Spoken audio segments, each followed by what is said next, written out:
దేవునికి స్తోత్రములు. మీ అందరికీ నా వందనాలు. నా పేరు రేమల్లి వినోద్ కుమార్. నేను 1984 సంవత్సరము ఈ రామన్నగూడెం కాలపారాలు వచ్చినప్పుడు నేను 2వ తరగతి చదువుతున్నాను. అలా చదువుతూ ఉండంగానే నాకు డిగ్రీ అయిన తర్వాత 2000 సంవత్సరంలో స్వర్ణకుమారికి నాకు వివాహమైంది. వివాహమై నుండి సంసోన్ గారి చర్చికి ఇద్దరం వెళ్ళటం మొదలుపెట్టాము. సంసోనయ్య గారు సేవా నిమిత్తం బహు కష్టాలు పడ్డారు. ఏంటి ఆ కష్టాలు? కనీసం ఒక్కొక్క రోజున ఛార్జీకి కూడా డబ్బులు లేక ఇబ్బంది పడిన రోజులు ఉన్నాయి. కనీసము రబ్బర్ చెప్పులు తెగిపోతే దానికి పిన్నీసి వేసుకుని తిరిగిన రోజులు ఉన్నాయి. అన్ని బహు కష్టాలు పడ్డాడు. అయ్యగారు ఏంటండి అంటే, దేవుడు ఇస్తాడయ్యా, ఇస్తాడు అని నాతో పద్దాక అనేవాళ్ళు.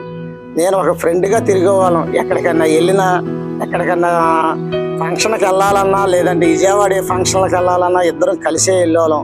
ఆయన మంచిగా చూసేవాడు నన్ను. నేను మంచిగానే ఒక అన్నలాగా భావించేవాడిని. అలాగే ట్రావెల్ చేస్తా ఈ 25 సంవత్సరాలు గడిచిపోయింది. అట్ట కాకుండా ఇంకా అభివృద్ధి చెందాలి, మన సంఘం ఇంకా అభివృద్ధి చేయాలని ఎంతో బాధపడుతున్నాడు. మనం అందరం సహకరించాలి. సహకరిస్తేనే ఏదైనా ముందుకు సాగుద్ది. ఫస్ట్లో సంసోనయ్య గారి చర్చి తాటాకిల చర్చి. అది వర్షం వస్తే అంతా తడిసిపోయేది, గాలి వాన వస్తే తాటాకిలు లేచిపోయాయి.